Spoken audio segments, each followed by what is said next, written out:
in Kenya, because actually we were on the streets, and we would wish to inquire some answers from you. First is to appreciate the government and the Ministry of Education, because you've set an event on the 9th of August at KICD for all the student leaders and all the students to discuss on the funding model. So some of the questions I would wish to inquire answers from you, Mr. President. Number one, why did you come up with the funding model? How does the funding model work? Do you feel like the implementation of the funding is okay? What is the criteria used to group people to different categories? That is about the funding model. Number two, the accommodation prices in the universities. That is the hostel prices. They are very expensive for us to afford. Mr. President, what are you doing about this? We cannot be able to afford houses or hostels where we are living in universities. What are you doing, Mr. President, about this? Something else about the job opportunities. Once we graduate from the university, we are told, maybe when you go and seek for a job opportunity, we are asked to give a 5-year work experience or a 3-year work experience. Yet, we've just graduated. Where will we get the experience from if you are not given the chance to get the experience?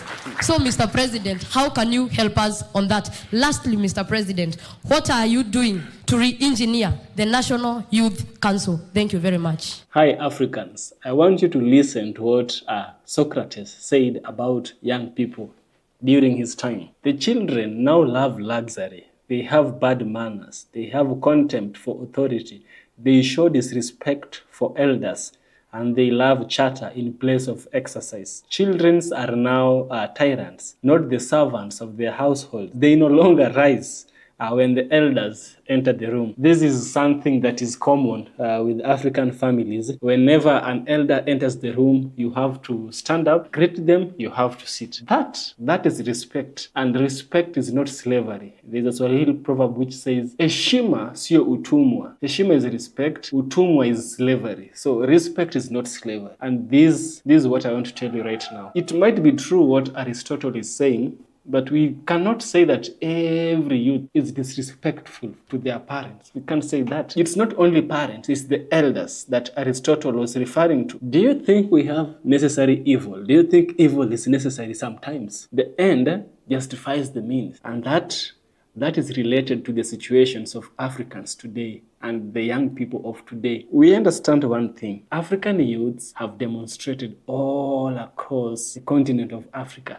We have Nigeria, Ghana, Senegal, Burkina Faso, Mali, Niger. We have Kenya, my own country. We have Uganda, Tanzania. Hey, we have Bangladesh. Let's now leave Africa. Singapore. We had USA. The young people are coming up front and they're confronting bad leadership. They might be confronting this bad leadership because they find it's not adding up. Sometimes Aristotle might have said what he said concerning some of the things he saw. But let me tell you one thing. Sometimes God allows evil to happen in order for him to put us in our own very place. God is not an author of evil. He does not create evil. In him is no evil. In his absence, we have evil. The young people are confronting the bad leadership of African leaders because it's not adding up. It's oppressive. It's dictative. Example is what I'm about to show you right now. There's this young African lady. She's actually Kenyan. She confronted the president and she really asked the president a question that would make the president hide himself.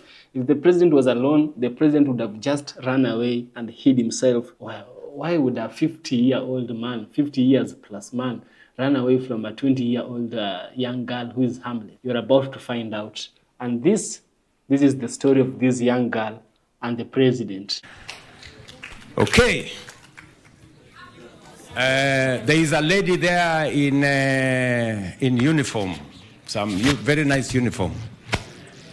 Thank you, Mr. President.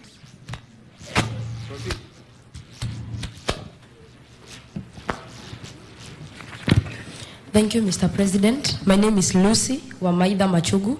the Vice President, Kenyatta University, and I want to represent all students in the universities in Kenya because actually we were on the streets and we would wish to inquire some answers from you. First is to appreciate the government and the Ministry of Education because you've set an event on the 9th of August at KICD for all the student leaders and all the students to discuss on the funding model. So some of the questions I would wish to inquire answers from you, Mr. President. Number one, why did you come up with the funding model? How does the funding model work? Do you feel like the implementation of the funding is okay? What is the criteria used to group people to different categories? That is about the funding model. Number two, the accommodation prices in the universities. That is the hostel prices. They are very expensive for us to afford.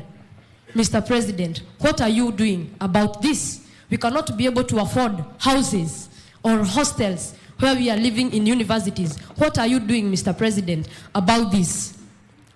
Something else about the job opportunities. Once we graduate from the university, we are told maybe when you go and seek for a job opportunity, we are asked to give a 5-year work experience or a 3-year work experience.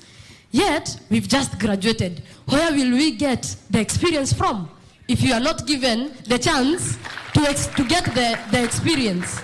So, Mr. President, how can you help us on that? Lastly, Mr. President, what are you doing to re-engineer the National Youth Council? Thank you very much.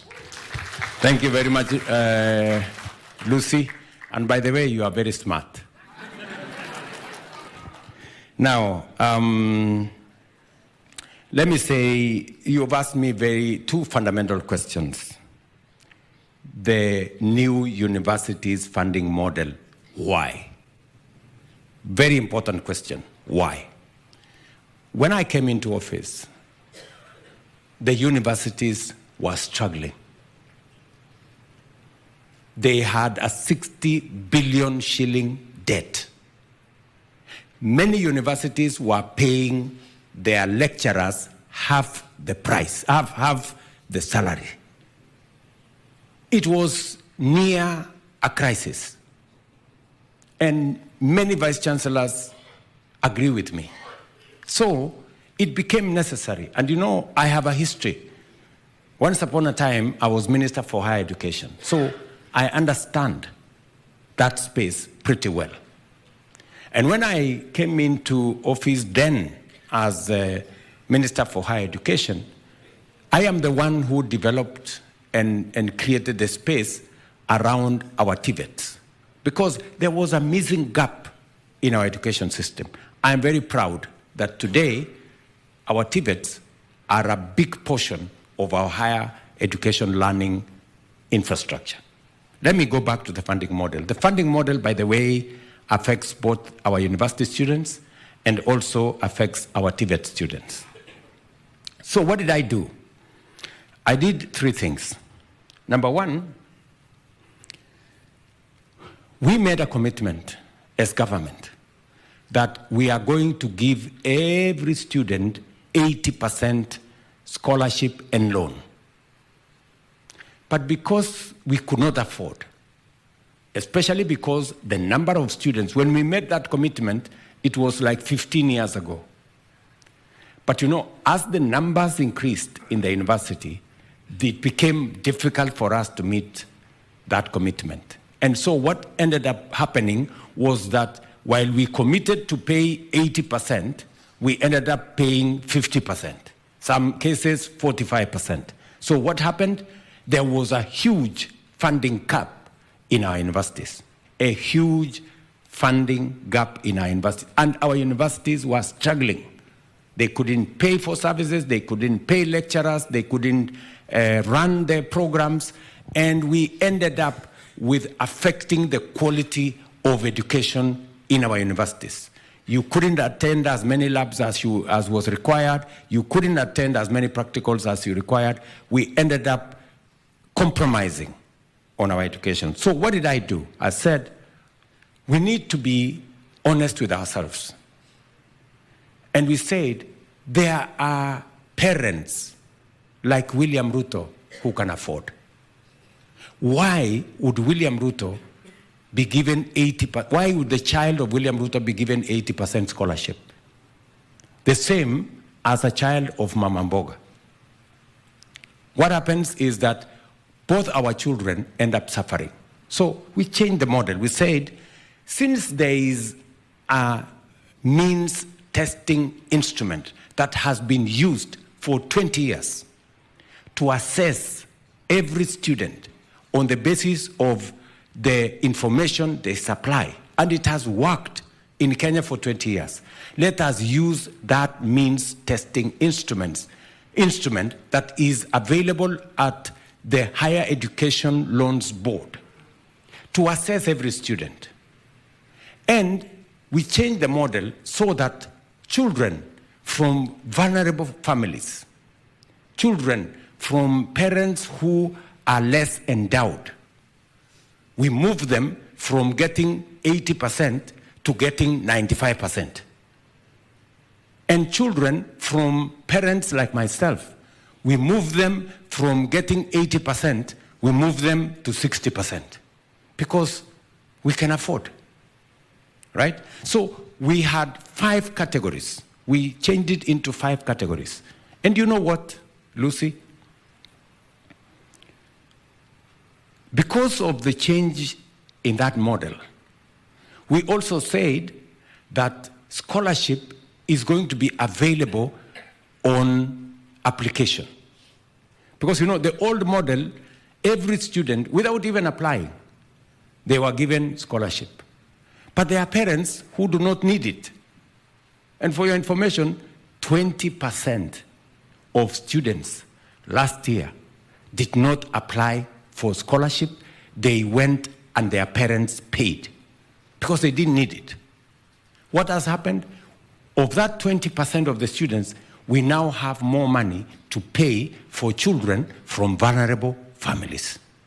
That is how the model has changed. So we now have 5 categories. We have those that get 95%, we have those that get 90%, we have those that get 70%, we have those that get 60%, and we have categorized, and we are using what we are calling an instrument called means testing instrument that tests the ability of parents. We will continue to perfect. We'll continue to perfect that instrument. There will always be maybe a problem here and there, but we will make sure that we keep that program so that we increase the level of funding in our universities. What has happened? Because of this new funding model, we have had to increase money that we are putting in the education of our university students from about 45 billion. This year, we put 82 billion shillings. We are putting more money because we have to be realistic. We cannot send our kids to school and we haven't provided for funding for them to go and be taught. We would be cheating our children if we tell them go to school and we cannot pay the lecturers in school, we cannot pay for their classes, we cannot run the programs. So that is why I have decided I am spending more money in education. It's much more expensive for me, but it is better to have students who graduate when they have gone through proper school, with proper learning, with their parents, with their teachers paid and their lecturers paid, and we have increased the budget for education in that manner. Number 2, I know there is a problem, and the problem is a problem of communication, because many parents received an admission and they saw there the course costs 300,000. Then the parents said, okay, where am I going to find these 300,000? I have since instructed the ministry that although the cost is 300,000, there must be clarity that this course is 300,000, yes, but a parent can get up to 95% scholarship and loan of that amount. So I think now there is going to be greater communication so that parents can understand that whatever it is that is appearing on those admission letters is not the money demanded from them. It is just the cost of the course. But that course will be met largely by scholarship, partly by loan, and very insignificantly by parents paying the fee they have been paying. I have told you why it is work in progress. This is the first year we're implementing. I know there are still teething problems, but we will want to work with student leaders like you, Lucy, and others so that we can properly explain. And I really want to invite student leaders from universities. I am prepared to engage with them. I am ready to engage with them because I am doing what is best for all our university education. I am very passionate about education, and it is the greatest equalizer. It is the reason why I decided to hire 56,000 new teachers, because I believe education is the greatest equalizer and no child should be locked out from education. Hostels. Lucy has said, and I agree with you, I have been to many parts of Kenya, and students live in squalor. They live in very bad conditions. They live sometimes in slums, and they live in very dangerous places. And that is why I have made the decision that we are going to work with our Ministry of Housing. We are going to leverage on our housing fund to support our hostels in our universities. I came from Taita Taveta today. I made an announcement in Taita Taveta that Taita Taveta University, we're going to build 1,500 hostels. Oh, Mr. President, now you can take it to your students. So we are going to have, and they will pay for them, but they will pay a reasonable amount, not the amount that you are now paying in very complicated neighborhoods. And we're going to do that for our TVETs, we're going to do that for our universities, so that our university students can live in decent neighborhoods. I was, for example, in Alupe University in Busia last year, and the students were living miles away. I was in Bukura Technical Training College, and the students were asking me to put lights because they were living in a very far place, and sometimes at night when they come, when they go late, they were being mugged along the way. So we are also providing infrastructure for hostels in all our universities going forward. It's going to be progressive. We can't build all of them at the same time, but the journey is going to start so that we can deal with that challenge. And you have helped me answer the question about education. Somebody had asked me, my good friend, the first gentleman who had asked a question there. Okay? I am reminded, just hold on, I am reminded that by my good staff. That's the president of Kenya, and that's him giving a powerful speech to the young people. Now let me ask you, whatever the young girl asked the president, is it rude, the young girl, to ask the president the question on education? I don't see anything wrong with the young girl asking the president this question, and also the way the president handled the young girl is very, very mature. We know that President Ruto is not the best president. He's not. We don't have perfect people in this universe. Sometimes, even in that imperfection, we always find something to learn from imperfection. I like using the myth of Sisyphus. Sisyphus is a man who was cursed. Yeah, he was cursed by the Greek gods because he cheated death more than once, more than twice. And when he finally was caught up, he was forced to carry a very huge stone up a mountain. Now, anytime he would reach the mountain, the stone would roll back again. He would again go back, pick the stone up. Anytime he was close to reaching up, it would roll back. Now, this is how life is. We have struggles, and these struggles is what makes life. It gives life a purpose. It's absurd, but that's how it is. The youth are very, very necessary in today's world and the current affairs taking place in this region, in this continent, all over the globe. The voices of the youth must be heard. The voices of the youth should be heard, must be heard and should be heard, which is making it a responsibility now. Remember, if we didn't have the voices of the youth, what would have happened to South African independence? It would have been gotten delayed. You know, there's something which happened in the Middle East. It was called the Arab Spring. Somebody who was a fruit vendor was shot by an official, and it's a very, very controversial fight among those Arab nations. Now, it only took one instance for all these other people to bring out those things that have always bottled up inside them. I see that the president is trying to make amendments with the youth. He has clearly understood the role that the youth have in the country. Something that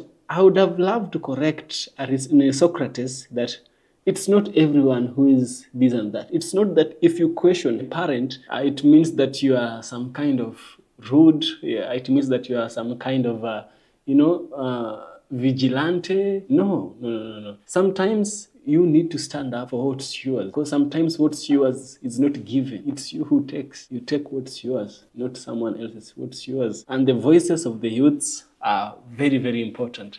The president also addressed the issue of education. He's really making amendments to ensure that as much as he can, he's trying to enhance and maximize the reach of education to many, many Kenyans. And that is what I love about him. Actually, he's the only Kenyan president who's had a doctorate degree, the only Kenyan president. Other president who was also well-educated was Emilio Mwai Kibaki. He was also well-educated. He was an economist. The video is about the role of the youth in the country, and the video is about why leaders should give a listening ear to the youth. I'm going to end the video here. If you find some value on it, be sure to give it a subscription, give it a super thanks, become a member of my Patreon. I will really, really appreciate.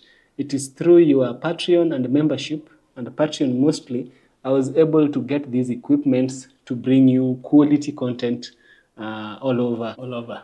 This camera here, as I told you before in a previous video, I bought it.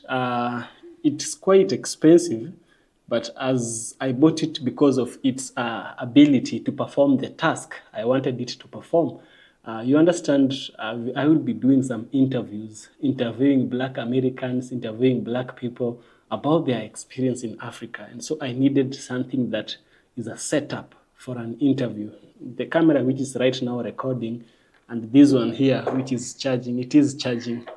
And this capable laptop are things that I've achieved to have because of your support on Patreon, and it's because of you loving my content.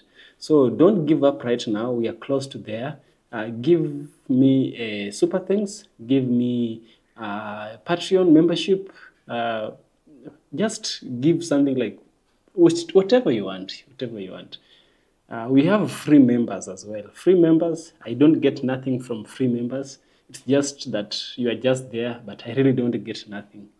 Instead, I'd rather then you give a super thanks, which might be a one-time thing. Yeah, it is through your support I'm able to get this. I have acknowledged and I really appreciate what you've done for me. Yeah, I'm going to end the video here for sure. Give it a super thanks.